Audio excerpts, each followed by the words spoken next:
Terima kasih. Bapak Ibu, saudara-saudari, sudah capek belum? Ya belum lah, Anda duduk aja. Di tengah kita sudah hadir sosok yang selalu Anda rindukan di YouTube. Tidak lain dan tidak bukan adalah Romo Eko Wahyu. Romo Eko monggo boleh maju ke depan. Wah, akhirnya kita satu panggung Romo Eko. Romo Eko suka lihat channel YouTube Samadi nggak Romo Eko? Jujur atau Hah? Yang bohong aja, yang bohong. Yang bohong setiap hari. Wahyu dong, undang Romo Eko Wahyu. Akhirnya sekarang kesampaian. Terima kasih Romo Yus. Ya. Ini kesempatan indah juga bagi saya. Ya. Ikut terkenal dengan Romo Yus. Oh, enggak lah. Beliau udah terkenal duluan. Romo Eko udah siapkan lagu? Lagu? Iya. Tugas di sini cuma nyanyi kok Romo, nggak ada session. Lihat itu yang main kan penyanyi-penyanyi semua Romo. Ya. Romo Eko akan bersama kita sampai nanti jam makan siang. Jam makan siangnya jam berapa pokoknya sekuatnya Romo Eko. Kalau Romo Eko udah mulai lapar ya kita berhenti makan. Sekarang juga udah lapar. Oh ya itu. Bakso juga udah siap sih sebetulnya ya. Ya oke. Romo Eko tahbisan tahun berapa ya? Saya ditahbiskan bulan Desember tahun 1996. Tahun 96. Ya. Wah berarti udah usia imamat 26 tahun. Ya. Betul. Sebelum di Santa Helena, melanglang buana kemana saja itu? Saya melanglang buananya baru satu paroki saja. Setelah tahun 96 itu? Ya, jadi saya ini paroki Helena yang kedua. Tahun yang pertama jadi Romo di paroki dan bukan Romo paroki pasti Romo pembantu di Tebing Tinggi. Oh, Keuskupan Agung Medan. Medan ya. Ya, Santo Yosep. Di situ berarti berapa belas tahun? Di situ hanya 2 tahun. Lah, bagaimana tahbisan tahun 96, Ya. baru 2 paroki, Ya. di situ cuma 2 tahun, terus di Helena udah berapa tahun? Ini tahun ketiga. Ini tahun ketiga, berarti baru 5 tahun bertugas. 21 tahun imamatnya hilang kemana? Nganggur. Lah, nganggur ngapain Romo? Bertapa biar ganteng. Dan hasilnya nggak nolong apa-apa. Tapi lebih baiklah dari Romo Yus, betul atau tidak? Iya. Dikit. Yang penting libidonya tinggi Romo. Kata Romo Erwin. Di situ doang kali, di Iya. situ enggak. Romo Eko emang udah dari dulu lucu gini atau Enggak. cuma kebutuhan permintaan pasar aja? Jadi saya sejak kecil ngeselin. Dan menjengkelkan orang tua. Emang kelihatan sih, dari sekarang juga udah ngeselin. Ya, tapi yang bertapa tadi saya mau tahu dulu tuh Romo kemana, ngapain? Ya, saya sebelum tahbisan 25 tahun saya bertugas di rumah retret Pratista. Oh, rumah retret Pratista. Ya, jadi saya full hanya memberi retret. Umumnya anak-anak. Oke, jadi yang panjang justru Romo sebagai pembimbing retret ya? Ya, benar. Ketimbang Romo paroki. Ya. Enak gak jadi pastor paroki di Jakarta Romo? Enggak enak. Nggak enak. Enggak enak. Kenapa nggak enak ya? Panas. Nanti biar dia cerita yang panas-panas di paroki kenapa ya. Oke, Romo Eko bersama kita akan membahas soal, tepatlah kalau masa Prapaskah kita ngomong soal pertobatan, kekudusan, cobaan, godaan.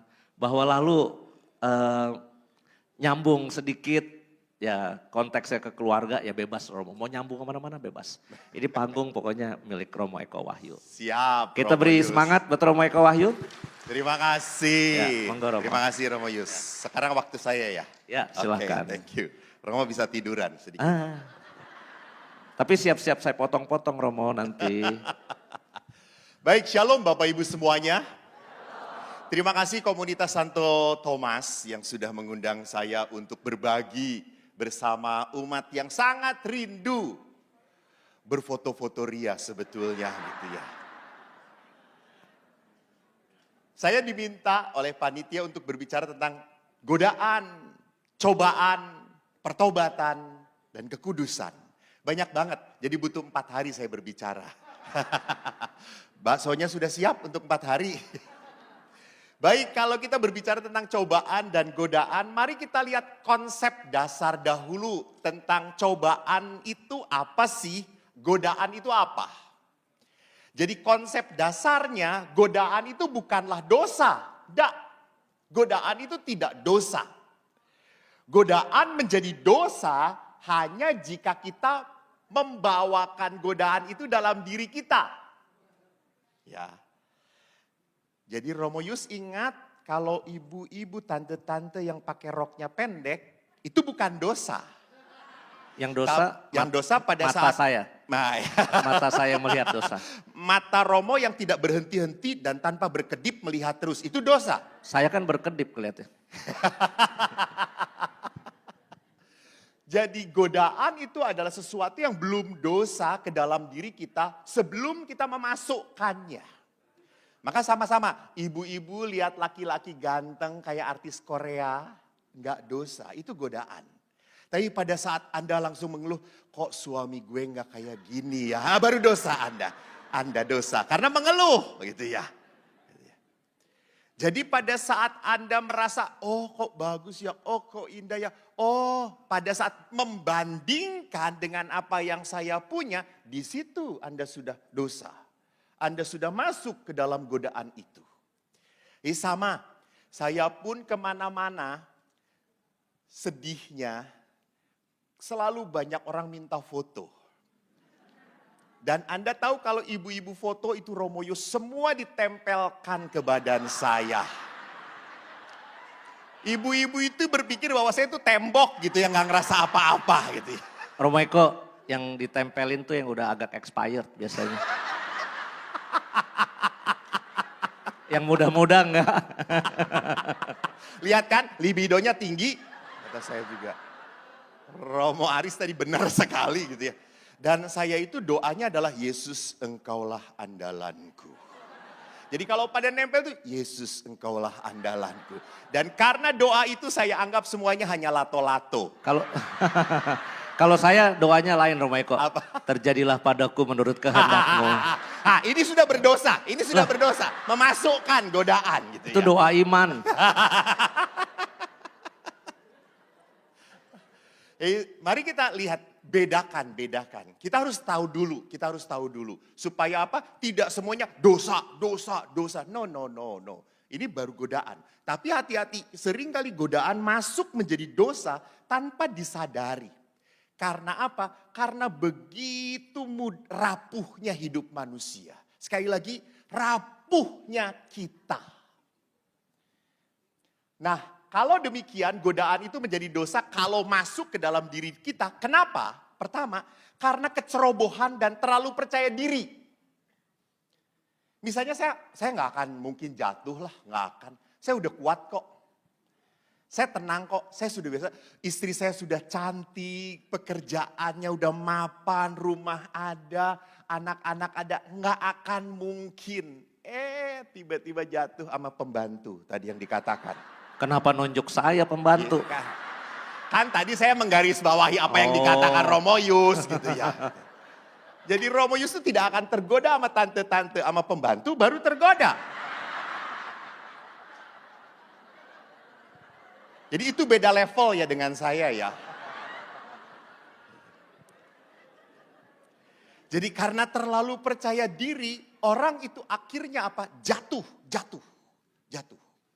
Maka nanti kita akan bisa lihat itu dosa yang paling lemah dalam hidup kita adalah apa? Kesombongan. Merasa percaya diri. Overconfidence. Saya sudah banyak berdoa, semua devosi. Pada saat satu iblis dikeluarkan, 1000 legion akan datang. Yang kedua, kenapa kita bisa godaan itu masuk ke dalam diri kita? Kita menikmatinya. Dan menyerahkan diri. Ada orang juga, ya memang saya dari sononya sudah kayak gini. Udah cetakannya. Nah, itu orang menyerah. Saya teringat ada sebuah cerita dari masyarakat Indian people. Seorang tetuanya bercerita kepada anaknya, "Nak, di dalam diri kita itu ada dua serigala. Serigala yang baik dan serigala yang jahat. Serigala yang baik ini selalu menasehatkan untuk berbuat baik, untuk berdoa, untuk bertahan, jangan mudah tergoda. Dan serigala yang jahat ini selalu memberi nasihat yang tidak baik. Balas, nggak perlu, biarkan saja." Lalu anak tadi tanya kepada penatua tadi, "Pak Tetua, siapa yang menang? Serigala baik atau jahat?" Dan sang tetua ini berkata apa? "Yang menang adalah serigala yang banyak kau beri makan." Jadi kalau kita banyak memberi makan godaan, sedikit, ndak apa-apa, so kita akan mudah jatuh. Maka ada beberapa umat yang berkata, "Romo, kok saya dalam hidup saya nggak pernah digoda ya?" Ya iya, karena Anda setan. Bukankah tertulis di kitab suci, sesama setan jangan saling menggoda? Jadi kalau Anda merasa bahwa hidup Anda tidak pernah digoda, Anda sudah iblis. Anda sudah setan.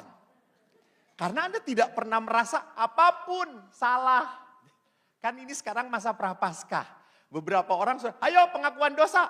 Bertanya pada pasturnya, "Pastor, dosa saya apa ya?" Ini lihat. Jadi orang ini sudah menikmati, sudah masuk dan sudah tidak merasa nggak enak hati lagi. Sudah tidak ada merasa tidak nyaman lagi. Karena dosa itu berbisiknya pada saat kita dapat. Merasa nggak enak, merasa nggak nyaman. Dan makin lama kita biarkan, makin lama kita biarkan, hati kita mati. Maka dalam Evangelii Gaudium, surat apostoliknya Bapak Fransiskus dikatakan apa? Akhirnya manusia tidak peka lagi pada suara Tuhan. Karena apa? Tadi sudah masuk ke dalam, enak banget, nyaman. Contohnya, orang ketagihan drama Korea. Gak ada di sini, pasti gak ada. Lihat wajahnya semuanya. Semua ini tontonannya bermutu semuanya. Tapi bohong. Sampai berpikir, aduh besok apa ya, episodenya gimana ya, dia jadi cerai gak ya? Gitu. Kalau dia cerai dengan saya aja, saya mau itu. Jadi orang sampai kepikiran kayak gitu. Pada saat Romo Yus tanya, "Coba kitab Yunus." Emang ada Yunus di kitab suci gitu ya? Aneh gitu. Jadi di saat orang begitu menikmati masuk ke dalam keduniaan, maka sekali lagi disitulah akhirnya orang terperangkap dan lekat pada godaan. Dan di situ orang sudah masuk ke dalam dosa. Yang kedua, mari kita lihat godaan datang dari mana? Tentu kita tahu di dalam surat Rasul Paulus kepada jemaat di Roma, di dalam kedagingan kita. Memang manusia itu kodratnya lemah. Ingat, kodrat kita lemah. Pak, kalau disakiti oleh seseorang, apa kodrat Bapak? Balas. Lihat, balasnya sampai seperti ini gitu ya. Balas. Beda dengan Romo Yus. Romo Yus kodratnya sudah dekat dengan Tuhan. Maka pada saat disakiti, apa yang terjadi? Dia novenakan. Semoga cepat mati.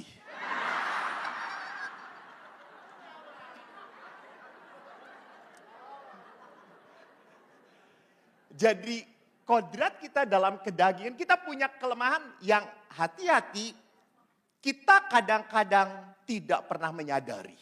Karena overconfidence tadi. Saya nggak lemah kok, saya kuat kok. I have no problem kok. Yang paling tahu kelemahan Anda biasanya apa? Setan. Karena dia tahu bisa menggoda banget. Kenapa saya tahu? Karena saya pernah jadi setan mungkin ya gitu. Jadi manusia sekali lagi kodratnya lemah, maka dalam bahasa Paulusnya kedagingan kita. Roh kita kuat tapi daging kita lemah. Kita selalu menginginkan hal-hal yang baik, benar. Tapi pada saat melakukan, susah. Orang-orang Katolik ini yang datang di sini, saya jamin tahu banget yang benar. Betul atau tidak? Tetapi Anda tidak hidup dalam kebenaran. Kok aduh? Ya betul itu adanya gitu. Kok aduh gitu? Asik, bukan aduh gitu. Betul. Kita tahu banget hal yang benar tuh baik. Apa kalau berumah tangga tuh harusnya seperti apa? Melayani suami tuh kayak gimana? Kayak ibu-ibu kan saya pernah cerita retret di Pratista. Sadari tentang suami Anda, itu anugerah. Lalu mereka menangis-nangis dan berkata, betul Romo, saya pulang akan saya layani. Saya cintai. Ada saatnya kan dia nanti juga dipanggil oleh Tuhan. Sebelum dipanggil saya akan melayani. Pulang retret, lihat cucian numpuk banyak, rumah berantakan. Suami sedang baca koran. Langsung tadinya yang retret pulang retret bundaran suci, keluar jadi iblis semuanya. Gitu ya. Gak jadi gitu. Nggak diberesin. Gitu ya. Dan suaminya berkata, kan ada kamu mau pulang. Jadi selalu niat kita bagus, baik. Mau puasa, mau pantang ini masa Prapaskah. Kadang-kadang juga ada umat yang begitu lebay masa Prapaskah ini. Saya mau seperti Muslim, 40 hari. Tapi apa yang terjadi dari 40 itu nggak ada yang beres semuanya gitu ya. Karena kemauannya terlalu tinggi tetapi pada saat dia harus realistis, membuka, bekerja, enggak bisa. Jatuh lagi dalam diri dia. Yang kedua godaan itu muncul dari dunia kita. Kita banyak melihat dunia kita itu punya cara pandang sendiri. Maka sekarang sedang ramai kan disebut sebagai strawberry child dan strawberry parents. Itu tadi yang dikatakan oleh Romo Erwin itu strawberry parent. Strawberry parent itu adalah orang tua yang tidak mau anaknya susah. Jangan. Cukup orang tua saja susah. Jadi segala masalah anak orang tua yang muncul. Maka pada saat anak sudah menikah pun lalu lapor kepada mamanya, "Ma, masa suami saya kayak gini. Apa jawab mamanya? Udah tinggalin aja kalau gak cocok. Lihat mamanya jadi setan bagi dia. Dia bukan membuat anak ini kuat, bertahan. Tetapi apa? Toh yang lain juga gak apa-apa cerai. Udahlah gereja mah banyak banget aturan. Udah diem-diem. Toh yang ngelakuin kamu, toh yang jalanin kamu. Kamu udah gak tahan, lepasin aja. What? Ingat Bapak Ibu, perkawinan kita diatur oleh dua hukum. Hukum sipil dan hukum ilahi. Hukum Tuhan.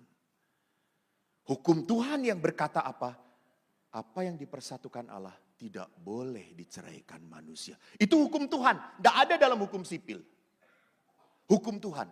Kenapa? Karena perkawinan melibatkan Tuhan. Melibatkan Tuhan. Kalau nggak percaya, coba suami istri. Pandang pasangan Anda.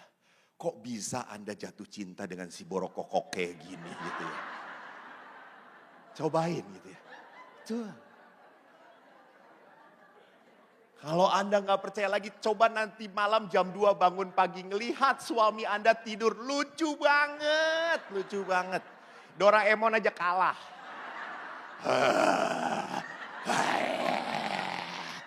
Semua ngangkang gitu. Dan Anda akan berkata, Tuhan inikah titipanmu gitu ya. Jadi, tapi kenapa kok Anda bisa tertarik? Karya Tuhan, karya Tuhan. Romoyus. Ya Romo. Ya, kan ini waktunya saya, terserah saya toh. Ya. Pernahkah Romo jatuh hati pada perempuan?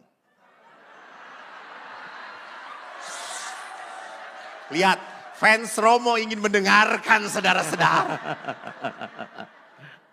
Sering Romo. Mau yang usia berapa? Ya, Waktu saya usia berapa ya. maunya? Waktu setelah jadi Romo lah. Setelah jadi Romo, untungnya banyak, tapi untungnya saya naksir, dia nggak naksir. Atau dianya kepengen, sayanya nggak. Ya, jadi perhatikan bahwa dunia ini sekali lagi bisa menawarkan apapun yang membuat kita tertarik. Bisa jatuh. Kalau tadi dia naksir, gua nggak naksir.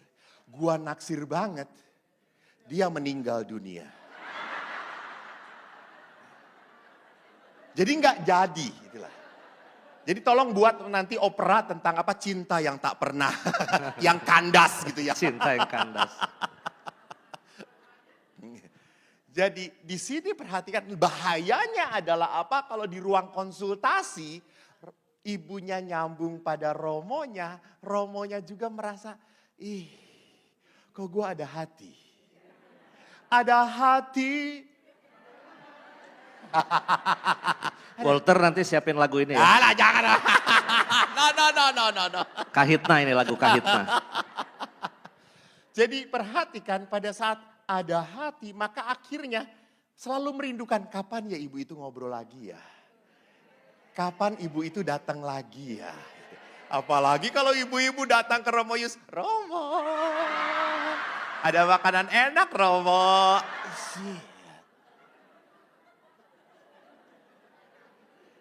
Jadi saudaraku lihat bahwa godaan itu ada di dalam dunia. Dan godaan itu lihat setan pun menggoda kita. Ada kuasa kegelapan. Ingat di dalam Injil Lukas, kemarin kan waktu kita mengawali masa Prapaskah itu kan bacanya tentang apa? Ini kurang Katolik tersesat tuh kayak gini. Bacanya tentang apa?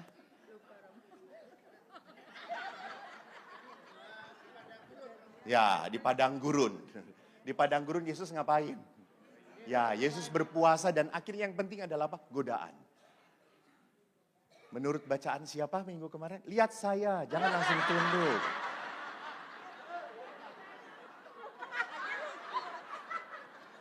Ibu bukan mikir ketakutan, ibu mah.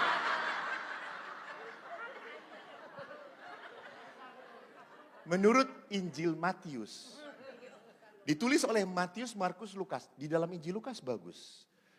Dalam Injil Matius, setelah setan itu tidak berhasil menggoda Yesus, setan itu pergi dan malaikat datang melayani Yesus. Dalam Injil Lukas, setan itu menanti waktunya. Hati-hati, menanti waktunya. Maka kita pun sama, akan ada godaan. Godaan yang membuat kita bisa jatuh. Maka mari kita lihat apa itu cobaan, apa itu godaan. Karena kalau tidak dibedakan, kita akhirnya suka salah tafsir bahwa seluruh cobaan, katakanlah dalam tanda petik, itu berasal dari Tuhan. Ingat, Yakobus berkata apa? Jelas banget dikatakan, Tuhan tidak mencobai siapapun untuk membuat mereka jatuh dalam dosa. Jadi Bapak Ibu sadari, Allah itu menghendaki kita untuk hidup dalam keselamatan. Dan kita pun selamat kembali sampai rumah Bapa. Itu inginnya Tuhan. Gak ada Tuhan yang senang anaknya apa? Berdosa dan dikuasai roh jahat. Enggak. Akan ada satu sukacita yang besar dikala seorang anak Tuhan bertobat kembali. Jadi kalau kita lihat surat Yakobus, kita harus sadar. Mari kita lihat di dalam doa Bapa kami. Selalu dikatakan janganlah masukkan kami ke dalam pencobaan. Di sini lihat tidak berarti bahwa Tuhan itu memasukkan kita dalam pencobaan. Tidak. Namun maksudnya apa? Tuhan jangan biarkan saya masuk dan mengikuti pencobaan. Tolong halang-halangi saya. Tolong jaga saya. Tolong lindungi saya supaya tidak jatuh. Supaya tidak mengikuti godaan itu. Nah itu yang dimaksudkan di dalam doa Bapa kami. Supaya saya jangan terhanyut, terbawa. Contoh, ibu-ibu kan ingat kalau ibu-ibu ngomong nggak mungkin tenang. 5 orang ibu berkumpul ada 10 suara berbunyi. Dan kalau ibu-ibu ngomong itu tidak jauh dari gosip, ngomongin orang. Dan kalau udah gosip, aduh ramainya, meriah. Asik karena ngomongin orang, ditambahin semuanya. Saya pernah di gereja, bukan Helena, karena di sini ada umat Helena.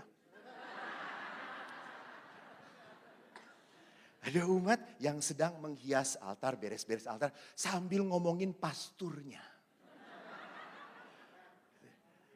Lalu apa yang terjadi? Lihat, orang bisa tanpa sadar ngikutin aja. Iya ya, benar saya juga pernah ngelihat si Romo itu jalan gandengan.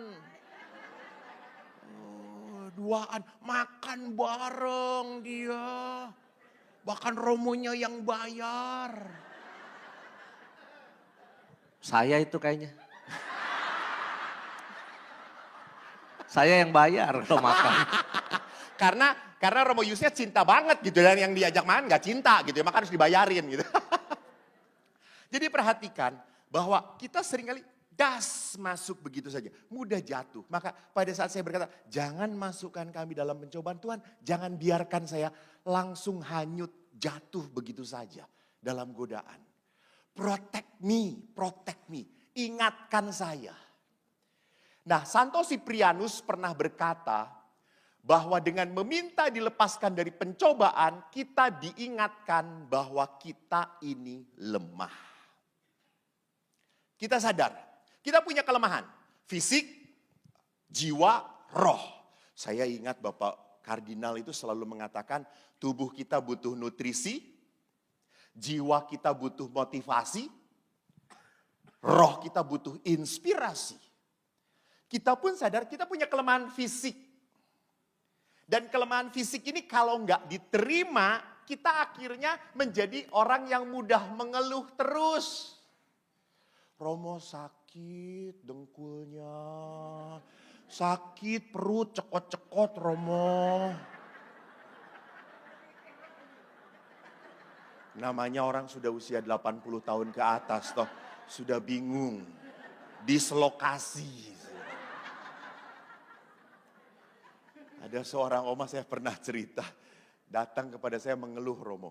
Dia datang mengeluh, tapi senangnya saya didatangin oleh oma itu selalu setelah mengeluh ngasih amplop 1 juta. Ya cukup saya senang kalau dia datang gitu ya, nggak apa-apa lah. Romo, oma umur berapa? Ya. Harus diklarifikasi karena kalau di OKS tuh oma-oma ada yang 42 tahun juga ada. Kalau kita yang normal-normal aja Romo. Lalu si oma ini datang. Dia mengeluh, Romo aku sakit. Apa yang sakit Oma? Dari ujung rambut sampai ujung kaki sakit Romo. Oh ya, coba sentuh kepalanya. Dia sentuh pakai jarinya. Aduh Romo sakit. Oh iya Oma, coba sentuh dadanya. Halalalala sakit. Ah betul, coba sentuh dengkul Oma. Aduh sakit Romo. Pada saat saya, sini lihat jarinya bengkak saudara-saudara gitu.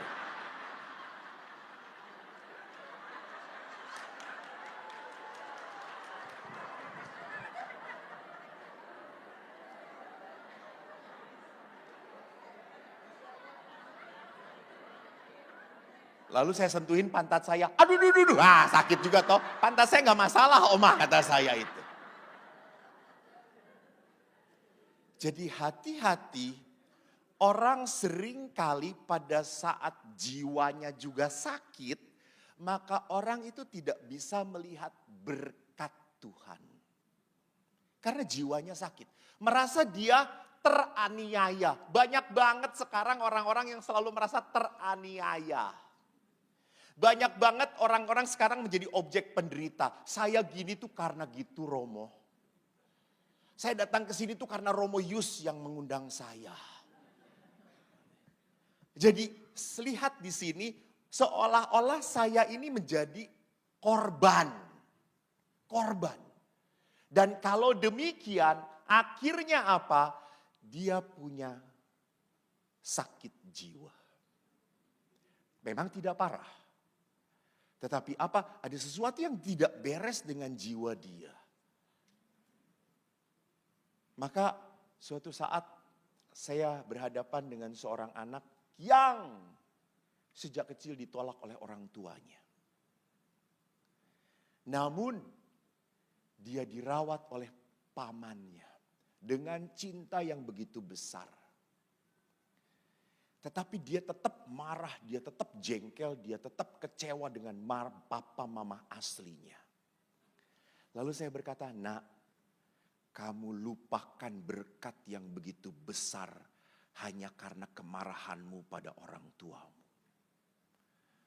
Ingat, kalau berkat Tuhan tidak berjalan melalui orang tuamu, bukan berarti Tuhan putus salurannya untuk memberkati kamu. Tidak. Berkat Allah mengalir pada diri orang lain. Lewat orang lain. Nah ini seringkali kita jadi orang Katolik kayak gitu. Kenapa orang Katolik cemas, marah, jengkel, kecewa? Karena apa? Karena hanya mengharapkan dari dia. Hanya dia yang betul-betul bisa mencintai saya. Bodoh. Bodoh. Blow on. Allah itu maha besar. Allah itu maha kasih. Jadi kalau Allah itu maha kasih, Allah bisa membuat siapapun mencintai engkau. Nah ini, dan ini hanya bisa terjadi kalau apa? Kalau saya sadar bahwa saya punya kekecewaan, saya punya kesedihan. Jiwa saya hancur. Hati saya terluka. Oke, oleh dia. Tetapi bukan berarti bahwa hidup kamu harus hancur. Nah. Bisa terjadi juga kita sadar akan kelemahan rohani kita. Ada beberapa ibu-ibu yang ngomong kepada saya, "Romo kenapa ya? Apa sih yang salah Romo dalam diri saya?" Emang kenapa Bu? Saya itu ya Romo, kalau masuk gereja Helena langsung bawaannya ngantuk. Tapi pada saat saya ke mall, kok langsung cerah ya, ada Roh Kudus sepertinya gitu ya. Jadi Roh Kudus itu ada di mall atau ada di gereja Romo gitu ya. Terus saya mengatakan, otak ibu yang penuh dengan kebodohan kata saya. Salah gitu. Gitu. Kenapa terjadinya seperti itu? Mungkin kita bisa sadar bahwa kita terlalu nurture badan kita. Kita terlalu punya waktu banyak untuk merawat tubuh. Lupa memberi waktu untuk merawat rohani kita. Berapa lama? Berapa banyak waktu Bu dihabiskan untuk berdandan? Ibu-ibu. Apalagi kalau sudah tua. Dibedakin, pecah lagi. Bedakin, pecah-pecah lagi. Turun lagi ke bawah, turun lagi ke bawah. Maka setiap menit pura-pura ke WC. Tambah lagi, tambah lagi, tambah lagi. Sampai 2 senti saudara-saudara.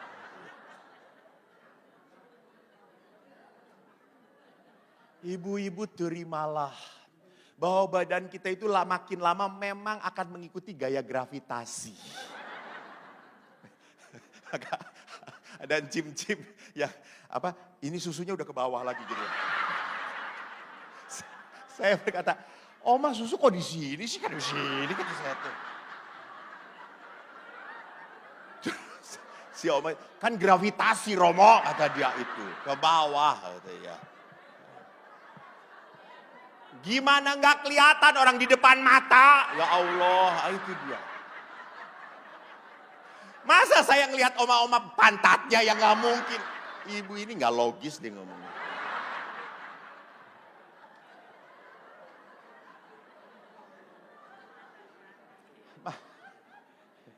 Maka kalau kita disadarkan oleh Santo Siprianus, doa Bapa kami itu mengajarkan bahwa saya lemah. Saya lemah. Maka kalau orang lemah, orang itu hanya akan menjadi kuat kalau hidup dalam Allah. Hidup dalam roh. Maka perhatikan Roh Kudus yang memampukan kita, maka pertama-tama Roh Kudus itu akhirnya menyadarkan kita untuk membedakan pencobaan dan godaan. Pencobaan itu membuat kita kuat. Itu tadi. supaya jangan jadi strawberry child. Jangan jadi supaya strawberry generation. Orang yang lemah, gampang nangis, gampang putus asa, gampang mewek, gampang pindah agama. Kan gak banyak banget sekarang orang Katolik juga pindah-pindah gereja. Strawberry faith. Imannya kayak strawberry banget. Diruntuhkan sedikit, langsung marah, kecewa. Nggak suka gereja Katolik jelek-jelek. Halah. Lalu pindah ke gereja yang lain. Suruh perpuluhan banyak. Gereja ini jelek, perpuluhannya banyak banget. Balik lagi ke gereja Katolik, nggak ada perpuluhan gitu ya. Apa sih gitu ya. Kita seringkali memperlakukan semua gaya Amoris Laetitia, itu gayanya Bapak Paus Fransisius mengatakan apa? Semuanya kita perlakukan seperti barang. Nggak cocok, buang. Nggak tahan. Maka sama suami istri juga merasa kalau sudah 10-15 tahun nggak bisa apa-apa lagi. Tuhan, dia adalah berkat darimu. Dia adalah pemberian darimu. Itu dulu Tuhan. Sekarang kan silakan ambil kalau Anda mau Tuhan, sekarang pun silakan. Saya rela Tuhan. Gitu ya. Kenapa? Karena tadi tidak tahan. Mudah sekali apa? Berpindah-pindah. Lembek. Dan itu ingat, cobaan-cobaan itu membuat kita kuat. Maka pada saat Anda lihat Ibu Teresa pernah berkata, cinta yang sejati itu adalah cinta yang sampai meneteskan air mata. Jadi ibu-ibu kalau Anda sampai sedih berduka cita oleh suamimu, good, you have good husband. Tapi kalau istri belum pernah menangis mencintai suami, jangan-jangan suaminya yang banyak menangis.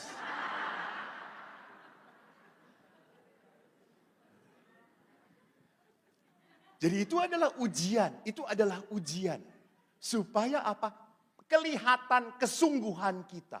Kelihatan cinta kita. Maka di dalam gereja Katolik, mengapa perkawinan tidak mudah begitu saja? Cerai. Nggak ada perceraian. Lu bertahan. Maka prinsip saya Anda tahu toh? Hao ce pu hao ce.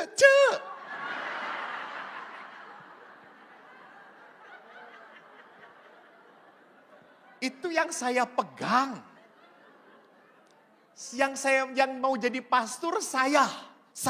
Yang bisa membuat saya bahagia menjadi pastor. Bukan saya jadi YouTuber terkenal. Itu penderitaan bagi saya. Saya bahagia karena apa? Tuhan memakai saya. Tuhan memberkati saya. Tuhan mencintai saya. That's enough for me. Tapi kalau tiba-tiba karena Tuhan cinta lalu banyak ibu-ibu ngirimin makanan. Oh, that is blessing, you know. Dan kalau tidak ada yang memberi makanan, telepon saja. It's blessing also, isn't it? Lihat, penuh kebijaksanaan. Jadi kalau godaan itu selalu memimpin kita kepada dosa, jatuh. Nah yang kedua, Roh Kudus itu memampukan kita untuk membedakan kita ini digoda atau sedang mengikuti godaan. Kadang sering tak sadar bahwa kita ini sedang mengikuti godaan. Tadi, yang tiba-tiba hanyut saja. Saya pun pernah terjadi. Sewaktu di Filipina, Romoyus juga pernah di Filipina sekolah lebih lama daripada saya. Romoyus betah banget. Anda tahu kenapa betah? Filipina yang orang-orang cewek-ceweknya cantik-cantik. Nggak ada di sini yang secantik orang Filipina, nggak ada. Meili. Dan kalau orang Filipina nge-hug imam, memanggil, wah padat. Lengket beneran.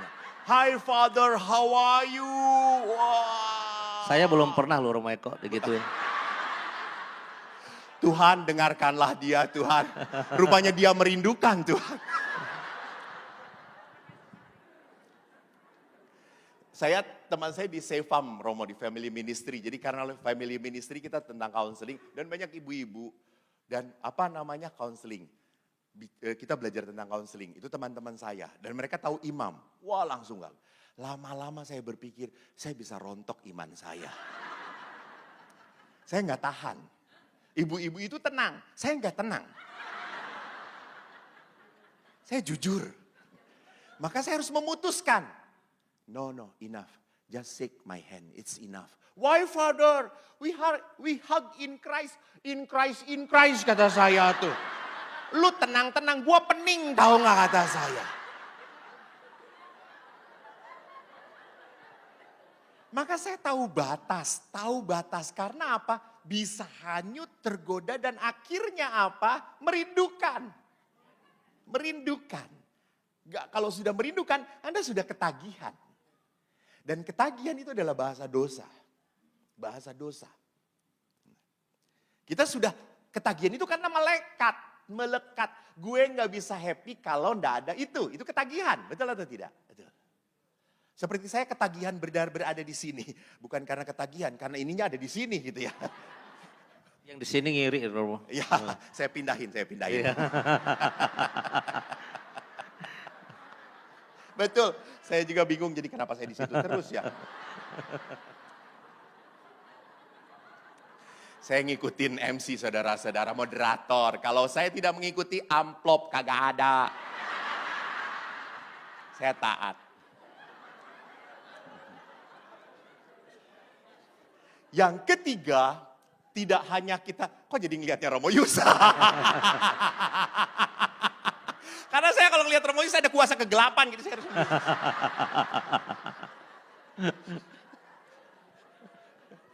Jadi kita harus membedakan antara digoda dan mengikuti godaan. Kita harus sadar, kalau kita selama digoda, oke. Tapi pada saat kita sudah mengikuti godaan, kita harus detach. Tidak attach. Detach itu mengambil jarak. Saya harus mengambil jarak.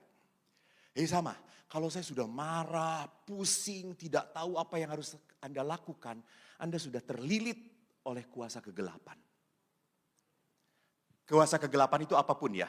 Katakanlah, jangan dipikir bahwa kuasa kegelapan itu harus dedemit, genderuwo, tuyul, buta hijau, gitu. Nggak usah. Saya hanya klarifikasi saja gitu ya. Tidak usah.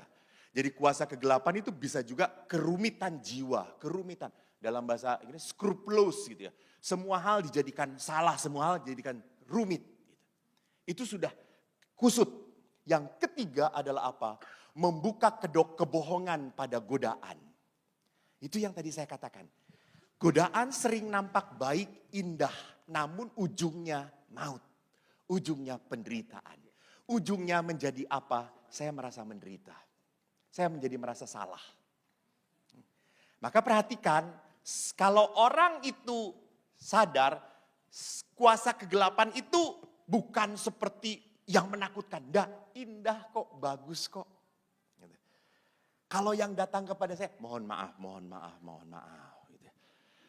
Ibu-ibu yang biasa-biasa saja nggak akan tergoda saya. Saya langsung gampang, terima kasih Tuhan. Saya sudah membimbing dia. Tapi pada saat ibu-ibunya putih, cantik.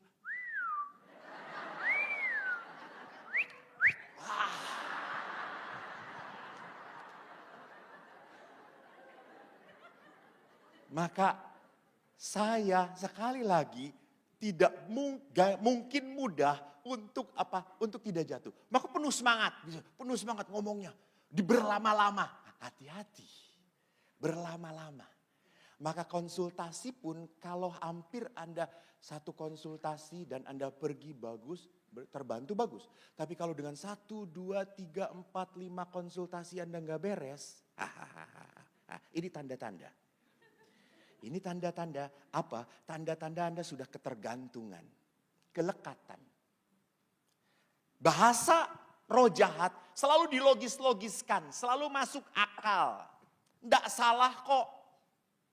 Contoh, lihat orang yang merindukan anak. Lalu pakai bayi tabung. Bolehkah dalam gereja? Nah lihat tuh, tidak ada kesepakatan. Boleh atau tidak? Boleh atau tidak? Nah, jelas. Gereja punya hukum yang jelas. Bahwa untuk kelahiran seorang anak itu hanya boleh terjadi secara normal. Tidak ada intervensi manusia seperti apapun.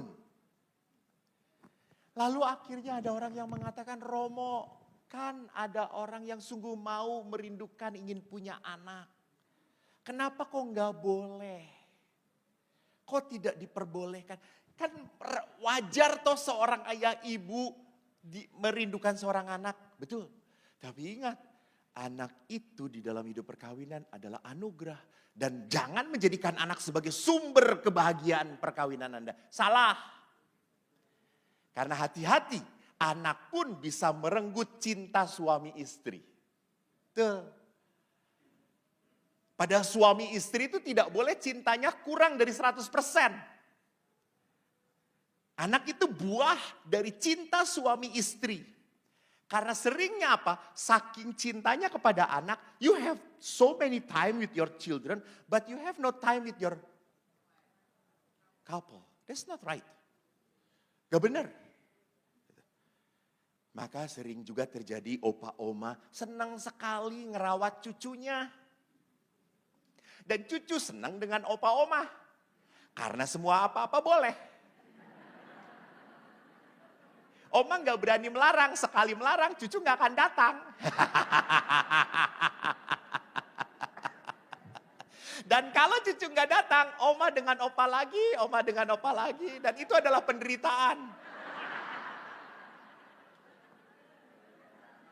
Apalagi suaminya kan selalu makin lama makin tua membudekkan diri sendiri gitu ya. Diajak ngomong, hah? Hah? Mau duit? Mau. Cepet. Maka seorang ibu pernah mengeluh, Romo, suami saya tuh makin lama tulinya makin parah Romo. Dia sakit Romo. Tolong doakan Romo sebaya tulinya diangkat oleh Tuhan. Saya datang kepada suaminya, Pak saya doakan. Jangan Romo, jangan. Ini anugerah Tuhan saya tuli itu gitu ya. Jadi saya gak ngedengerin istri saya ngomong. Azan aja 5 kali sehari, ini istri saya dari pagi sampai malam. Ayam aja ada capeknya, istri saya itu gak ada capeknya Romo ngomong gitu. Sampai kalau istri saya sudah pergi, saya langsung begini-begini, saya keluarkan.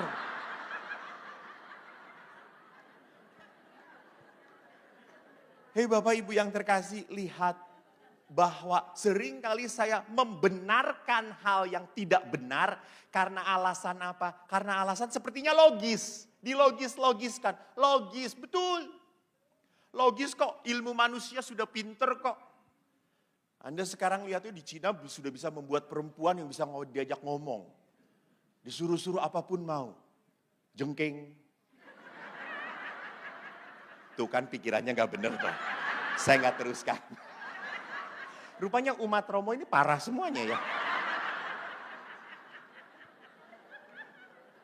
Ini kan umat gereja ORK toh semuanya. Bukan umat saya Romo, ini sebagian besar umat Helena. Didikannya OSC.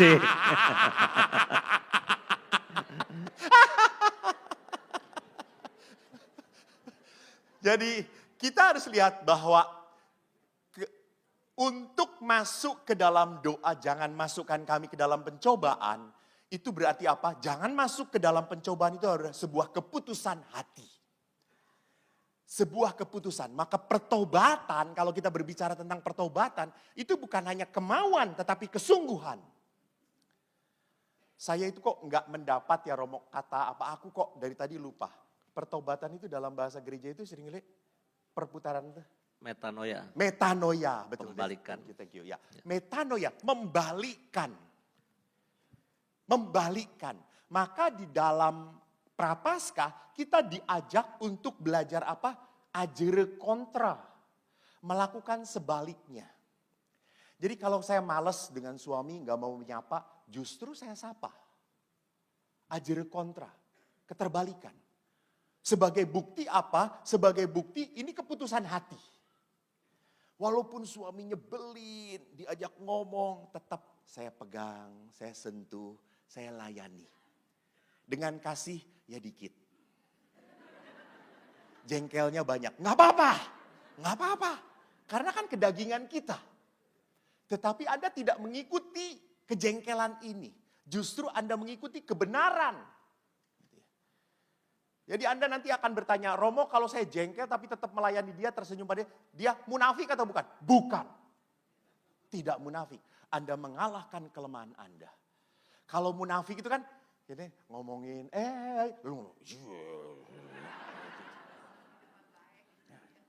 tetapi kalau Anda dengan pasangan Anda berbuat baik, walaupun Anda sebetulnya jengkel banget, enggak, Anda mengalahkan kelemahan Anda. Di sini yang disebut sebagai keputusan hati. Apakah setiap saat saya bahagia dengan pasangan saya? Gara-gara Romo jadi saya terkacau di sini. Oh gara-gara gue. Udah kacau dari sononya dia. Iya karena saya melihat jadi tambah gitu ya. Jadi perhatikan di sini bahwa di dalam Injil Matius kita tidak bisa mengabdi kepada dua tuan. Kita tidak bisa mengabdi kepada Allah dan mengabdi pada diri sendiri. Enggak. You must serve God. Kita harus melayani Tuhan. Maka di dalam segala hal kita harus belajar untuk melihat apa? Wajah Allah di dalam orang-orang yang menyebalkan. Nah itu susah itu lihat. Susah. Wajah Allah di dalam orang-orang yang pernah menyakiti Anda. Itu susah. Bagaimana bisa melihat wajah Tuhan di dalam pribadi yang seperti itu? Orang dia nyakitin saya. Orang dia sudah nipu saya. Orang dia sudah merusak saya. Ingat bahwa dunia ini banyak mengajarkan tentang apa? Balas mata ganti mata, gigi ganti gigi. Sedangkan Yesus adalah apa? Ampuni, ampuni. Kenapa? Karena Yesus mau mengajarkan tentang kedamaian batin. Damai sejahtera. Itu kata-kata Yesus. Damai sejahtera bagi kamu. Dan kedamaian itu tidak akan pernah mungkin ada kalau batin kita masih dipenuhi dengan kesakitan. Nah, saudara-saudaraku, pencobaan itu pun bisa terjadi dalam bentuk pencobaan rohani. Yaitu apa? Orang terlalu percaya bahwa dirinya itu sudekat dengan Tuhan. Maka di sini sering disebut sebagai orang-orang yang punya kesombongan rohani. Saya sudah diberkatin Tuhan kok. Saya kalau berdoa maaf ya tidak dengan bahasa Indonesia lagi, dengan bahasa roh.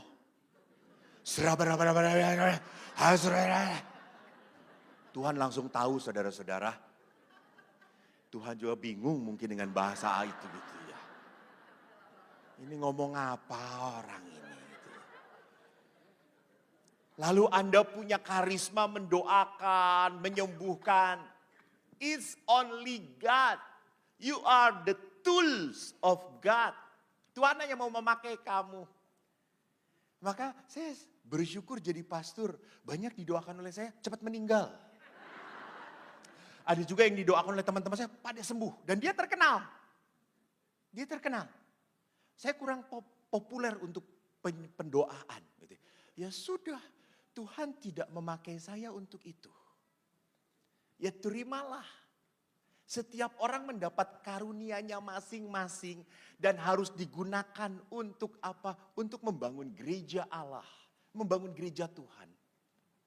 Jadi di sini harus kita sadar kalau kita punya talenta, kita punya berkat, ini pemberian Allah yang harus diberikan pada orang lain. Maka saya selalu mengingatkan kepada umat Helena bahwa kita itu dipanggil oleh Tuhan bukan untuk menjadi tangki. Tangki itu mengumpulkan. Enggak, kita dipanggil oleh Tuhan untuk menjadi apa? Talang, pemberi berkat. Saya bahagia beberapa kali pada saat di Helena, umat Helena ini Romo. Betapa murah hatinya mereka Romo. Fur kasih aja, kasih. Lagi bangga, lagi cinta-cintanya sama Helena. Datang kepada saya berkata, Romo saya itu sudah diberkati Tuhan. Begitu banyak Tuhan memberkati. Saya kok dapat bonus dari perusahaan, boleh gak saya berikan? Berapa Romo? Ya, pasti minta bagian kalau dibagikan, betul gak? Enggak, saya cuma mau bandingin sama yang umat OKS kasih aja.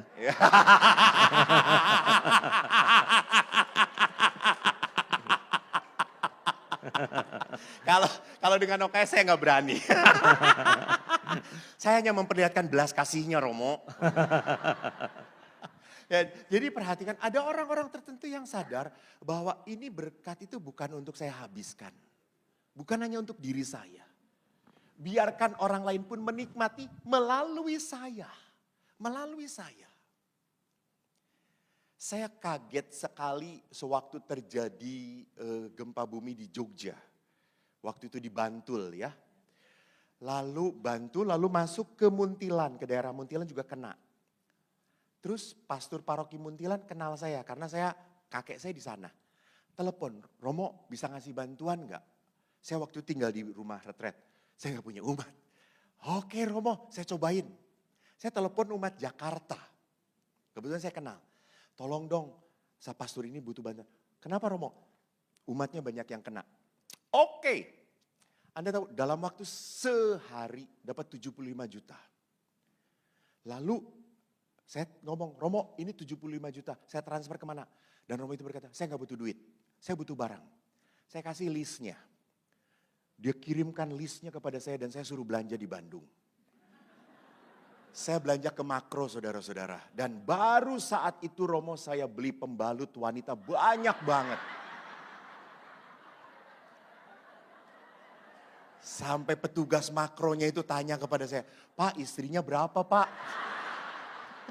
Terus saya jawab, ratusan kata saya itu.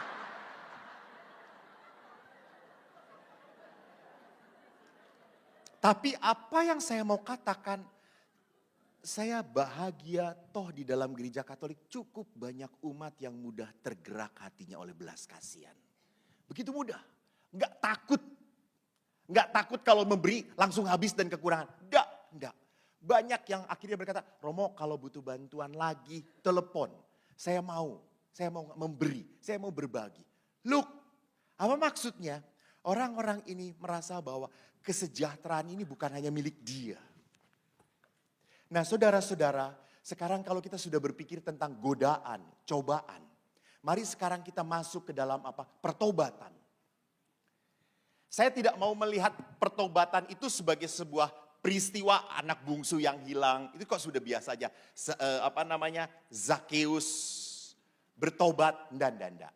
Saya mau melihat justru pertobatan itu dalam rangka kekudusan. Kenapa orang mau bertobat? Karena orang mau menjadi orang kudus. Dan ingat, kekudusan itu sesuatu yang mutlak, harus. Mari kita lihat surat-suratnya. Dikatakan kekudusan itu bisa berjalan kalau kita tahu kekudusan itu harus jalan seperti apa. Dan siapa jalannya sampai kepada kekudusan. Untuk sampai kepada kekudusan hanya Yesus jalannya. Dia memberikan cara untuk sampai pada kekudusan.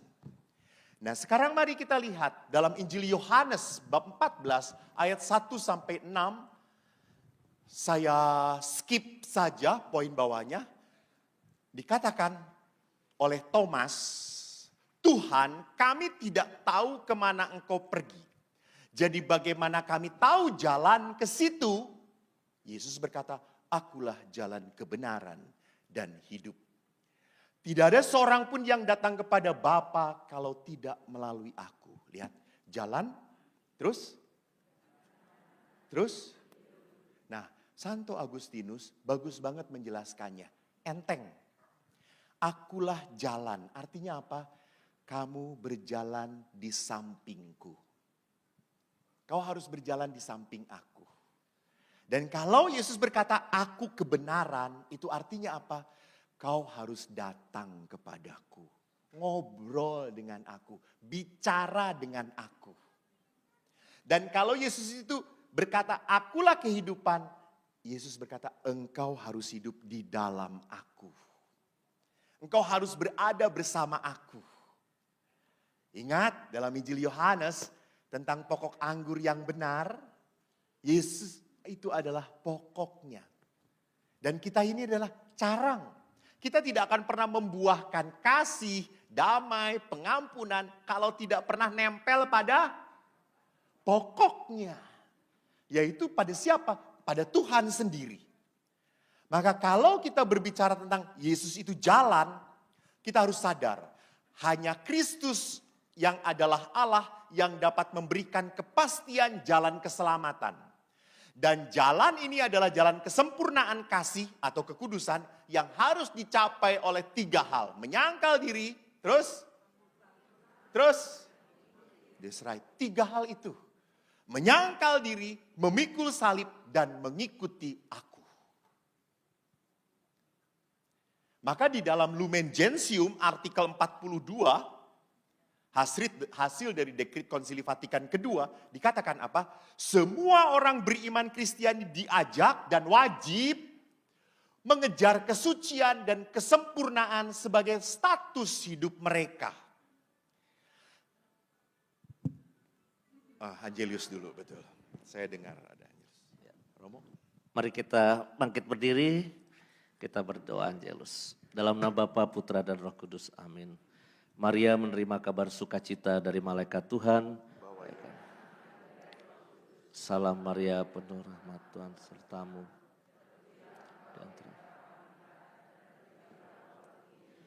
Santa Maria Bunda Allah, doakanlah kami yang berdosa ini sekarang dan aku ini hamba Tuhan. Salam Maria, penuh rahmat Tuhan sertamu. Terpujilah engkau di antara wanita dan terpujilah buah tubuhmu Yesus. Santa Maria Bunda Allah, doakanlah kami yang berdosa ini sekarang dan waktu kami mati. Amin. Sabda sudah menjadi manusia. Salam Maria, penuh rahmat Tuhan sertamu. Terpujilah engkau di antara wanita dan terpujilah buah tubuhmu Yesus. Santa Maria Bunda Allah, doakanlah kami yang berdosa ini supaya waktu kami mati. Amin. Doakanlah kami ya Santa Bunda Allah. Marilah kita berdoa. Ya Allah, karena kabar malaikat kami mengetahui bahwa Yesus Kristus Putramu telah menjadi manusia. Curahkanlah rahmat-Mu dalam hati kami, supaya karena sengsara dan salibnya kami dibawa pada kebangkitan yang mulia. Sebab Dialah Tuhan dan pengantara kami. Amin.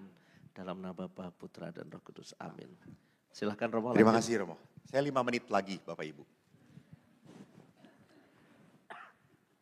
Yang ingin saya lihat tekankan di dalam Lumen Gentium ini bagus sekali mengatakan apa?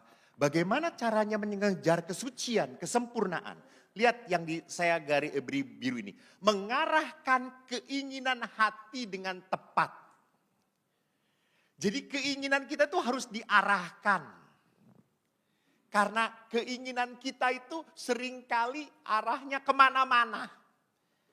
Kan kalau kita lihat sekarang setelah pandemi ini berkurang, semakin berkurang. Orang itu berpikir, Romo ziarah kemana? Yuk kita pergi kemana? Yuk kita ke sana. Lihat, orang seolah-olah sudahlah jangan ngasih-ngasih, kita juga butuh healing. Orang-orang sekarang healing. Sambil ngegiling.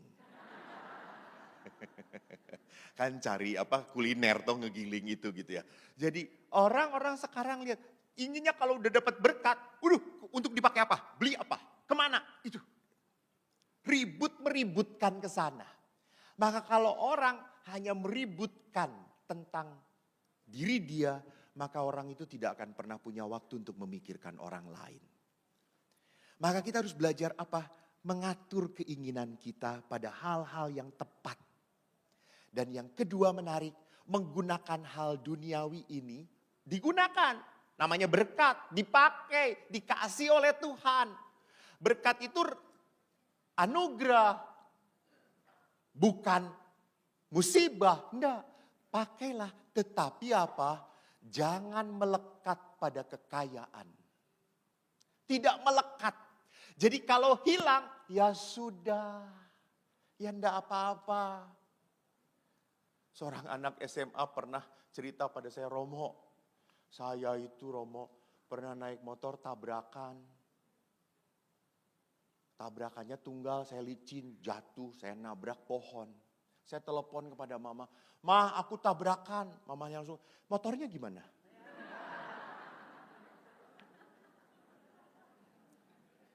Hei, lebih berharga motornya daripada anak itu gitu ya. Karena mamanya itu langsung berpikir 25 juta ini motor. Dia tidak berpikir anaknya bagaimana. Gitu. Jadi semua diukur pada kelekatan materi. Saya juga mohon maaf. Saya kok rada, maaf ya. Rada anti dengan kesaksian-kesaksian yang saudara-saudara. Setelah saya mengikuti Yesus. Apalagi saya setia mengikuti ORK saudara-saudara.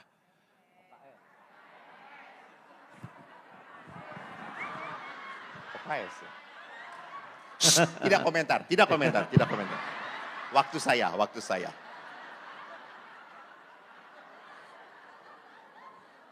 Kalau ORK apa ya? Oase Rohani Katolik. Kok gue ORK ya? Setelah mengikuti OKS, rajin, usaha saya makin diberkati Tuhan Romo. Saya nyumbang ke Romo Yus 10 juta, Tuhan ngasih ratusan juta Romo. Nyumbangnya 2,5 M Romo. Oh ya.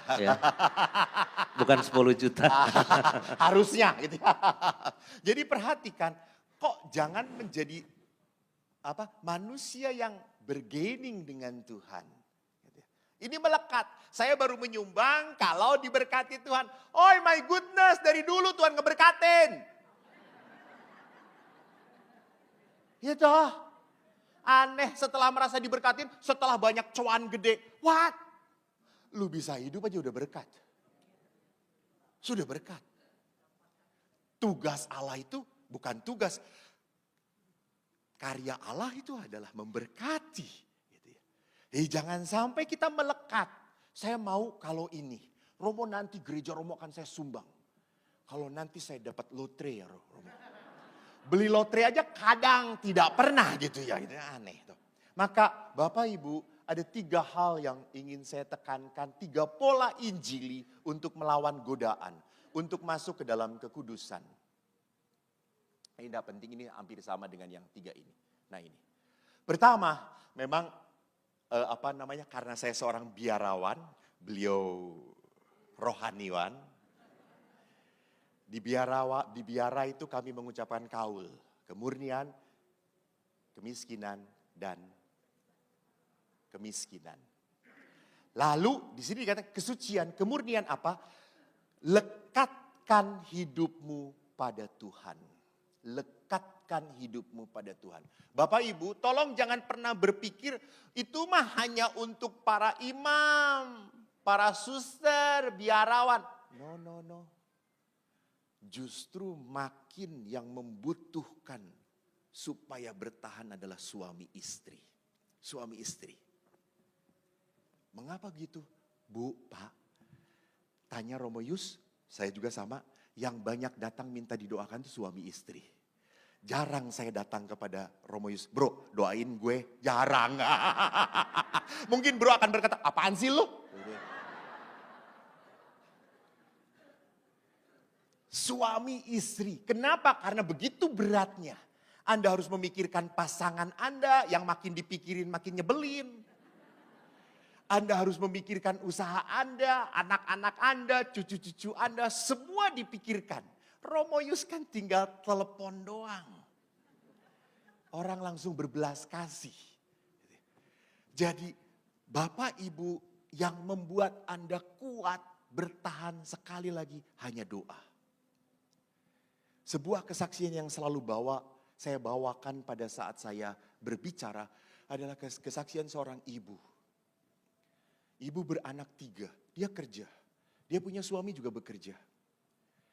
Tetapi suatu saat dia harus menghadapi kenyataan bahwa suaminya tertarik dengan wanita lain dan pergi meninggalkan dia begitu saja. Hebatnya ibu ini tidak ada keinginan untuk mengurus perkawinannya. Enggak. Ngapain? Saya tetap suaminya dia. Bagus. Rupanya hanya ibu yang lebih cepat. Ibu ngomong kata, saya tetap istrinya dia. Kapanpun dia datang, saya tetap terima dia sebagai suami saya. Dan laki-laki ini pergi dengan wanita lain. Setelah beberapa tahun balik lagi kepada istri yang pertama. Dan si istri yang pertama ini merawat anak-anaknya dengan baik. Dan setelah suami ini pulang dalam keadaan piansui. Tidak bisa apa-apa. Dia ditinggalkan oleh istrinya yang kedua. Dan apa yang terjadi? Si istrinya menerima, merawat. Anda tahu komentar teman-teman istrinya?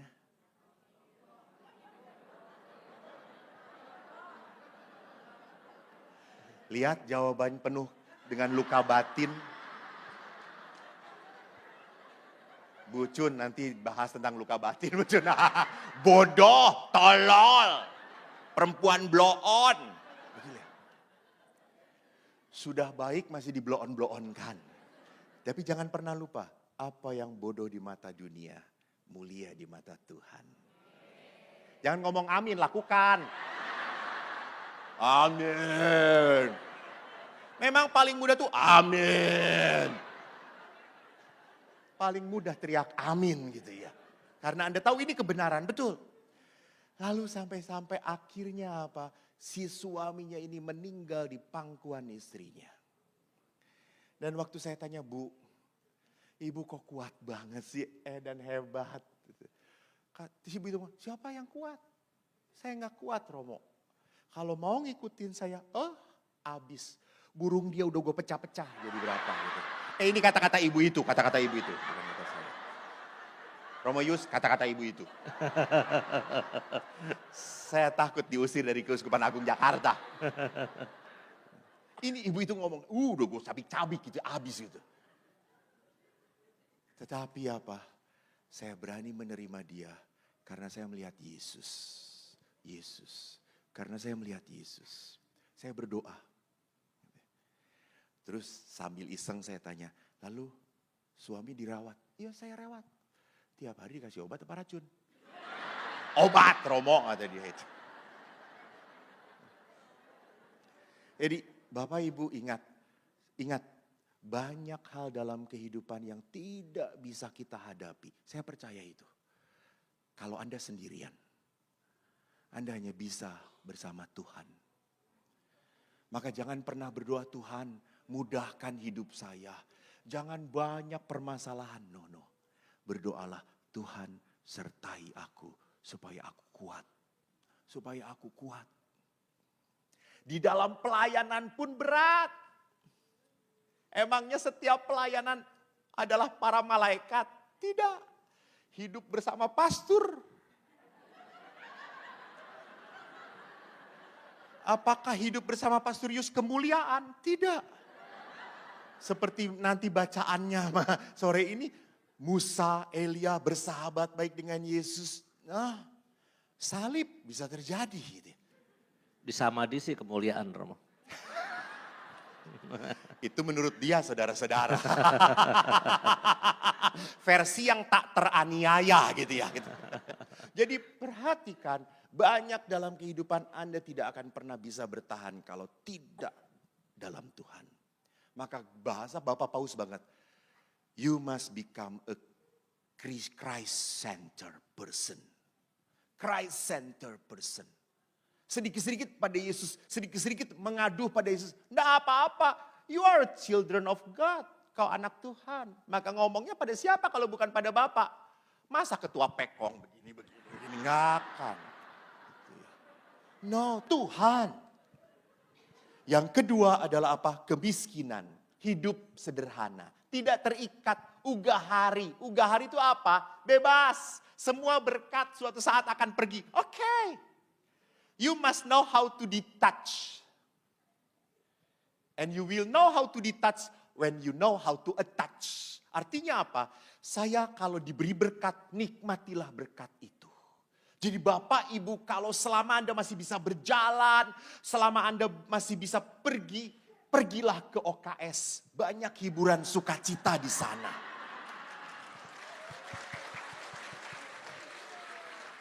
Ini sudah saat-saatnya terakhir. Ini Jadi lagi kalau di akhir itu harus ada pujian. supaya amplopnya makin supaya tebal. honornya naik. Jadi kalau selama Anda masih diberi kesempatan kehidupan, Allah itu mau menjadikan apa? Hidup berarti. Gitu. Jangan jadi, Romo saya tuh udah hidup, sudah menantikan Tuhan memanggil saya. Kata saya tuh, Oma gak akan dipanggil-panggil, Oma kan budak. Kata saya tuh. Oma mah langsung disambat petir, gak akan nih. Jadi hidup itu dalam kemiskinan apa? Ugahari. Punya ya sudah, hilang ya sudah. Gitu ya. Mudah. Gitu ya. Bisa menerima dan bisa juga sadar untuk membagikan. Yang terakhir adalah apa? Ketaatan. Ketaatan kepada apa?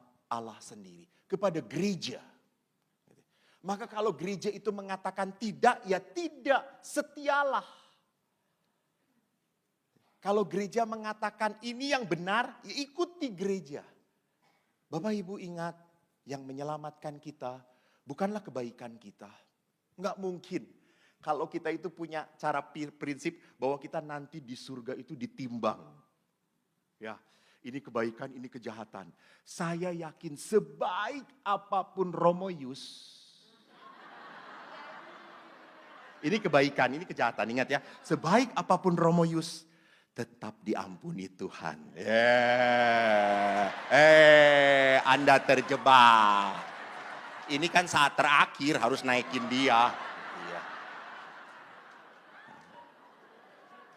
Iya. Bapak Ibu, sekali lagi saya katakan, bukan kehebatan kita, tetapi kesetiaan kitalah yang berkenan pada Tuhan. Tuhan memberkati. Terima kasih. Ya, Romo, saya telepon bendahara saya dulu ya. Bu, tolong honor Romo Eko dinaikin 500.000 aja. Ya, Anda tahu nggak kenapa? Ya nanti nyanyi, pasti nanti nyanyi. Anda tahu nggak kenapa Romo Eko nggak mau menikah? Karena tidurnya dia lebih lucu daripada suami Anda. Maksudnya lebih parah. Romo-romo tuh kalau rapat di puncak gitu ya, udah nggak mau sekamar berdua ya. Karena gaya kita tidur lain-lain ya. Ya. Ada seorang istri yang sangat baik gitu ya, dia berdoa lagi nyetir sama suaminya. Dia berdoa, Tuhan suamiku sedang berbeban berat Tuhan. Tolong Tuhan singkirkanlah segala hal yang menjadi beban dia. Tiba-tiba istrinya yang hilang. Ternyata yang menjadi bebannya istrinya. Ya, kita punya waktu 15 menit buat tanya jawab sama Romo Eko. Mungkin 2 atau 3 orang. Ibu 1 yang di tengah, tangannya tinggi Bu gini, nah ini 1. 2 lagi siapa? Ibu kedua. 2 dulu. Bapak-bapak gak ada yang tertarik nanya sama Romo Eko? Nah itu Bapak di belakang ya, kita bertiga saja. Yang sebelah depan sini pertama nih tadi Ibu. Ya. Saya sih sangat yakin Romo Eko itu Romo yang kuat terhadap godaan tante-tante dan ibu-ibu. Karena kelemahan dia bukan itu, kelemahan dia bapak-bapak sebetulnya.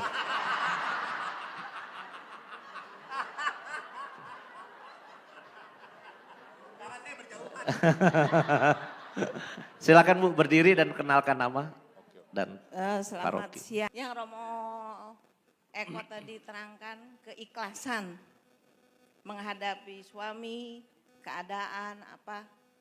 Itu saya jalanin, saya pelajarin terus. Rasanya sih ya begitu, berjalan aja dengan waktu. Tapi satu yang masih di hati saya belajar ikhlas tapi masih nyantel. Belajar ikhlas tapi masih nyantel. nyantel. Ada anak saya yang ketiga nikah dengan lain agama. Terus anak saya pindah.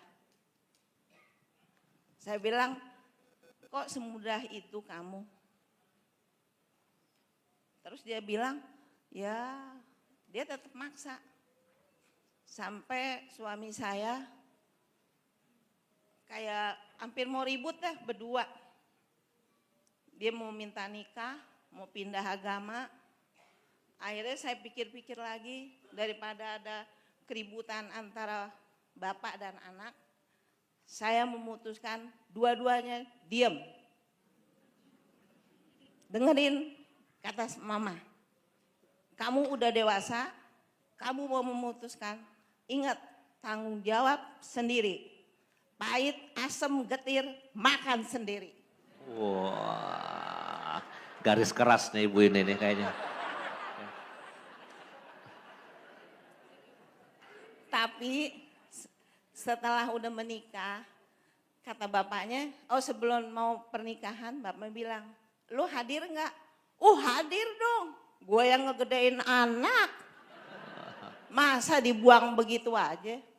Nah, saya hadir, walaupun dengan air mata yang ditahan, yang dia mengucapkan, ya pindah agama biasa mengucapkan. Mustilah udah tahu lah Romo. Nah. Terus, saya belajar ikhlas, tapi ya itu nyantel. Rasanya kok saya gagal satu. Ganjel saya bukan nyantel bu, ganjel. Ganjel. Iya mesti ganjel ya. Mesti ganjel. Nyantel repot ya Romo. Iya, nyantel Copotnya. lain, nyantel mengganjel lain. Kalau ganjel bisa copot ya. Ya itu Romo, saya jadi mau dapat curahan lah dari Romo. Bagaimana rasa ganjel ini saya bisa ikhlas. Sekarang anak saya udah punya anak satu. Dia pindah agama, maaf ya Romo, janda anak satu. Ya tapi saya sekarang terima, datang ke rumah apa, ya saya terima. Cucu juga saya bilangin ke suami saya, tuh anak kecil gak punya dosa, jangan dimusuhin. Tuh ketawa melulu dia. Ya gitulah Romo, terima Itu udah kasih. mulai ikhlas sekarang tuh ya. Udah mulai ikhlas ya. Makasih Ibu Lala ya. Tepuk tangan dulu buat sharing pengalaman yang tidak mudah. Ibu sebelah kanan sini boleh.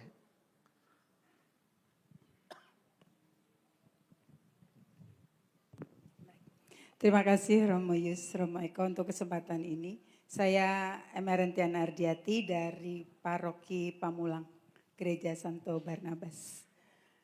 Pertanyaan saya, Romo Eko, dalam sebuah pernikahan di awal-awal memang sesuatu yang membahagiakan. Lalu pada perjalanannya adalah konflik. Ya. Lalu apakah alasan ini bisa diterima ketika konflik itu sering terjadi bahwa mengatakan aku telah mendapat jodoh yang keliru. Terima kasih. Atau pasangan hidup yang keliru gitu. Terima kasih. Oke, pasangan hidup yang keliru. Bapak terakhir di pojok sana, silakan Pak. Ya. Terima kasih, selamat siang Romo Yus, Romo Eko, dan Bapak Ibu sekalian. Saya kebetulan namanya sama, Eko Wahyu Nugroho dari Paroki Duren Sawit. Bukan karena nama sama saya ingin bertanya kepada Romo Eko Wahyu yang belum lama juga datang di Paroki Duren Sawit ya Romo, bertemu untuk pada siang hari ini. Tanggal 26 Februari yang lalu, maaf pertanyaan saya ini out of topic dari ini, tetapi saya ingin konfirmasi dari Romo Eko Wahyu, supaya kita semuanya tahu dan maaf, jangan sampai menjadi korban. Kenapa begitu? Mungkin saya boleh bercerita. Tanggal 26 Februari yang lalu, saya menerima pesan via Messenger, akun Facebook, atas nama Romo Eko Wahyu. Selamat pagi dan selamat hari Minggu, apa kabar, salam kenal dan salam sehat. Siapa yang tidak suka, siapa yang tidak bahagia disapa oleh Romo yang menjadi selebritis kita ya, dengan pertanyaan seperti itu. Ya. Saya jawab, selamat pagi Romo dan sebagainya. Ya, oke. Puji Tuhan kabar Romo baik juga, sedang ada kegiatan apakah saat ini, sedang sibukkah? Maksud Romo ingin meminta waktu sebentar, bisakah? Apa ya Romo? Bisa ditebak kira-kira di sini? Minta pulsa. Nah, itu. Romo minta pulsa. Romo pasti minta itu. pulsa. Iya. Saya ingin konfirmasi apakah betul akun ini akun Romo atau Romo sedang ada duplikasi ya. Supaya kita semuanya tahu dan mudah-mudahan tidak, karena kita mungkin mengidolakan Romo Eko Wahyu, lalu kalau ada pertanyaan seperti, oh siap-siap Romo, saya transfer pulsa $1 juta. Ya, yes. melebihi OSK baru gitu. OSK. OKS. Ya. Nah, dibalik sekarang OSK loh. Ntar lama-lama PSK nih, lama-lama Bapak. Udah ORK. Sengaja saya buat begitu. Ya. Tadi kan ORK gitu ya. PSK Ya. lama-lama. Terima kasih, hanya itu berkat Ya, dalam. terima kasih Pak Eko Wahyu. Ya, oke. Romo dari yang paling gampang dulu, klarifikasi Romo minta pulsa tuh, benar nggak? Pak Eko, terima kasih banyak Pak. Terima kasih, karena ini juga banyak yang tanya kepada saya. Sekarang saya klarifikasi mumpung juga ada di YouTube ya, ada YouTube ya. Ya, saya sharekan YouTube. Jadi Bapak Ibu, saya tidak punya YouTube channel, enggak punya. Facebook Ya, gitu tadi. sebentar orang saya mau ngomong YouTube Oh, iya. channel, tenang aja. Oh dong. YouTube dulu nggak punya, ya kan? Karena saya disebut YouTuber, saya enggak punya YouTube channel. Orang-orang yang melaunching saya adalah panitia dan seterusnya, saya enggak punya. Yang kedua, saya pun tidak pernah punya Facebook. Saya tidak pernah punya IG. Gitu. Jadi orang itu melaunching khotbah-khotbah saya dengan bebasnya, without permission. Tidak pernah bicara dengan saya. Tapi saya berpikir apa, selama itu pewartaan, it's okay. Tapi rupanya sekarang sudah sampai pada sebuah dosa, kejahatan, meminta atas nama saya. Jadi kalau ada yang meminta atas nama saya, jangan digubris. Jangan digubris. Walaupun Anda yakin itu nomor saya. Transfer lewat Samadi aja ya Romo ya. Ya. Oke, transfer lewat Samadi, saya akan minta kepada Romo Yus. Iya, saya kasih nanti. Jadi saya tidak pernah punya, saya hanya punya WhatsApp yang dibacanya 2 minggu sekali. Jadi itu saja Pak Eko, terima kasih banyak. Ini juga untuk klarifikasi bagi yang lain, thank you. Yang lain pun pasti ada beberapa yang minta, tolong beritahu bahwa itu pembohong, itu pendusta. Tapi kalau mereka mau melemparkan khotbah-khotbah saya di TikTok atau apapun, ya silahkan selama itu menghibur. Saya bersyukur Romo kemarin waktu pergi ke Pontianak, ke Banjarmasin, banyak oma-oma, fans saya itu oma-oma. Makanya saya aman panggilan saya. Dan oma-oma berkata, Romo terima kasih Romo, kalau malam saya nggak bisa tidur, saya langsung buka YouTube Romo. Dan saya tertidur langsung gitu ya. Ya itu karunia dari Tuhan. Jadi terima kasih, saya sudah klarifikasikan, semoga semuanya juga menjadi jelas. Yang kedua tentang apa, ikhlas, bagus, sharing ya sebetulnya ya. Tapi Ikhlas. nih Romo, ada yang jawab di live chat, wah saya sempat ketipu sampai 600.000. Aduh. Ada ini, Iya. live chat. Nanti akan bicara. dikembalikan oleh Romo Yus. Yang rugi aja bagian gua. Kita kan sama duka, suka dan duka. Oh, iya. Suka, duka terus gitu. Untuk yang, untuk yang di chat bahwa Anda tertipu, mohon maaf. Jangan diteruskan, cukup. Tulis aja kepada dia, penipu lu. Bertobatlah. Tentang ikhlas tetapi nyantel. Ganjel. Bagus Bu. Ada sebuah pepatah mengatakan to forgive is not to forget. Ibu Mother Teresa berkata, to forgive is not to forget. Betul. Mengampuni, ikhlas itu bukan berarti kita langsung melupakan. Tidak mungkin Bu. Semuanya sudah ada di memori kita. Jadi tidak terlupakan. Tapi apakah masih menyakiti atau tidak? Nah itu. Jadi salah satu yang salah satu sinyal, tanda-tanda bahwa kita sudah mengampuni adalah apa? Rasa sakit itu makin berkurang dalam hati kita. Kita cuma ingat tapi sudah tidak menggoreskan apapun dalam batin kita. Kita tetap ingat, gak mungkin. Saya dilukai oleh ayah. Dulu waktu kecil, kalau ingat langsung jengkel, saya pernah ngomong, nanti kalau Eko gede saya tantang berkelahi. Lu bawa golok juga gua juga golok gitu ya. Maka saya waktu SMA saya belajar silat untuk melawan ayah saya. Marah, tetapi setelah saya berproses menyembuhkan, memori itu saya ceritakan juga di YouTube, tetapi saya dengan ayah sekarang amat sangat baik sekali. Saya sangat sayang dengan ayah. Ayah dulu tidak pernah bisa memberi sepeda, saya kasih sepeda untuk ayah. Saking baiknya. Ayah jarang ngajak makan saya ajak makan terus ayah kalau saya pulang. Jadi apa yang terjadi, ibu tadi mengatakan ikhlas tetapi kok masih ganjel. Ya dia nggak apa-apa gitu ya. Tetapi ikuti suara batin ibu. Yang penting jadi damai. Damai. Ibu benar bu, tepuk tangan untuk ibu, bagus. Tunggu, Ibu Veronica bernama Lala. Dan yang terakhir, aku telah mendapatkan jodoh yang keliru dari Tuhan. Ingat bahwa perkawinan itu sebuah pilihan. Dan bu, selama ibu berpikir bahwa ini adalah jodoh yang keliru, maka sampai kapanpun ibu akan menderita. Jadi kalau kita mengawali dengan kepercayaan yang salah, maka beban perjalanan berikutnya. Tapi kalau kita mengawali dengan kepercayaan, ini berkat Tuhan. Ini anugerah dari Tuhan. Dan ingat, anugerah berkat Tuhan itu tidak langsung gampang. Enggak, sulit. Kadang berkat itu bisa dilihat dari sebuah penderitaan. Maka ada pepatah dalam bahasa Inggris, blessing in disgusting. Tahu ya? Di dalam hal-hal yang menjijikkan justru ada berkat. Dan ibu hanya bisa melihat berkat kalau punya dasar iman yang benar.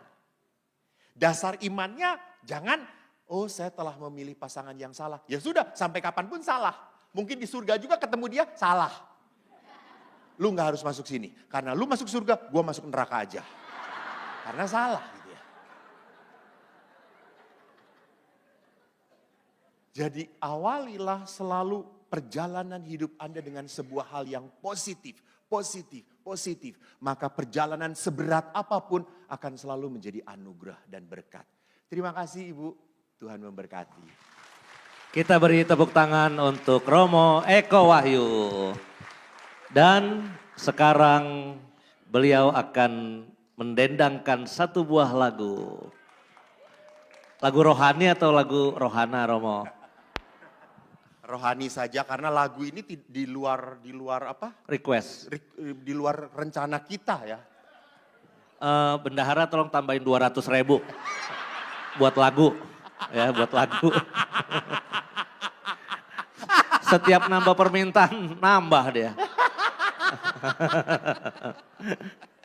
Ya Romo Eko Wahyu tadi padahal mau nyanyinya lagu Kahit. Ada hati yang tercantik yang penuh. Bersama-sama kalau gitu.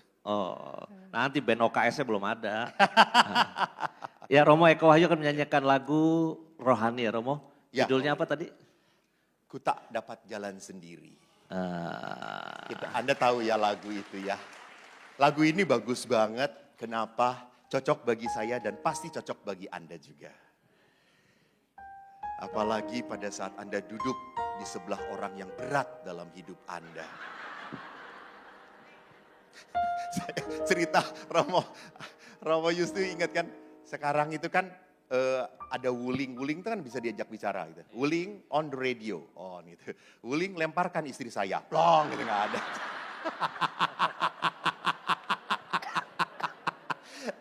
Bapak-bapak ada mobil itu nanti sebentar lagi dikeluarkan.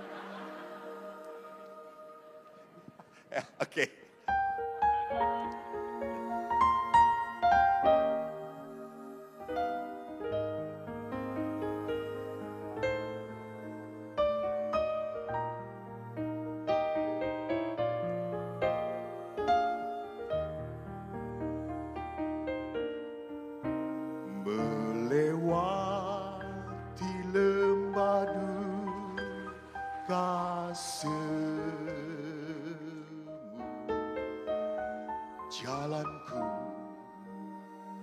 gelap dan ngeri.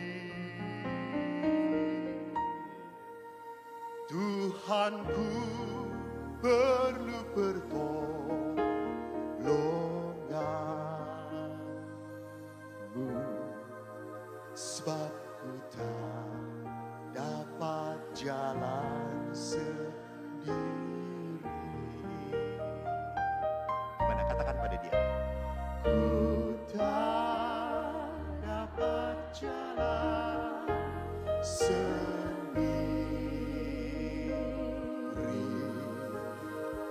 Tuhan, tolonglah aku. Biarlah sinarmu menerangi, sebab ku tak dapat jalan sendiri. Bait kedua, Anda bisa.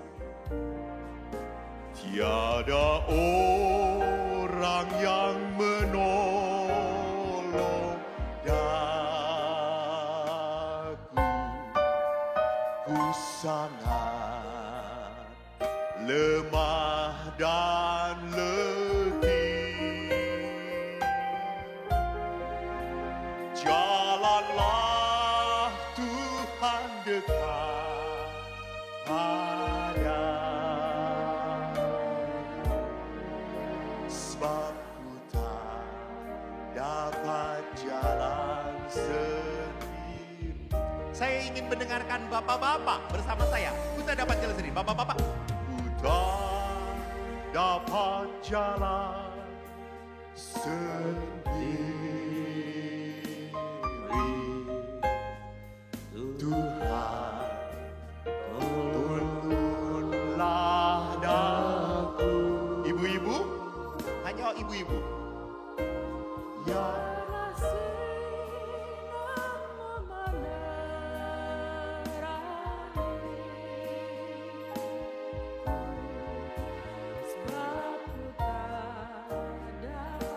Referen sekali lagi, suami istri gandeng pasangannya bersama-sama, bersama. Ku tak dapat jalan sendiri. Suami istri saya persilakan berdiri. Tuhan, good, pegang. Tolonglah. Tolong berhadap-hadapan suami istri. Iya. Pandanglah suami istri. Narmu menerangiku,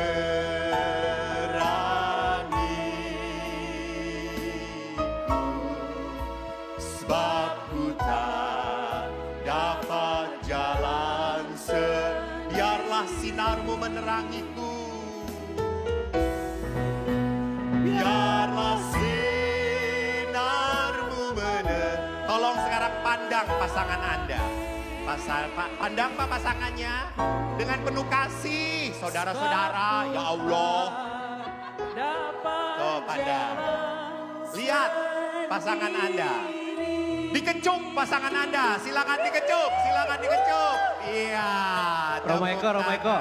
Iya, iya. Ada yang bawa selingkuhan. Ini Cimeyung namanya. Cimeyung ini suaminya orang. Dia dapat pasangan baru di sini. Ini suruh peluk, tatap mata, cium, Cimeyung, cium. Istrinya mana? Hah? Istrinya di situ tuh istrinya. Ini memang lagi pisah ranjang. Maka duduk di sana, nemunya lebih ruwet. Oke, tepuk tangan untuk para bapak ibu. Terima kasih Romo Eko Wahyu. Kita akan tutup sesi ini. Nanti Romo Eko Wahyu kita foto dulu di tengah berdua bersama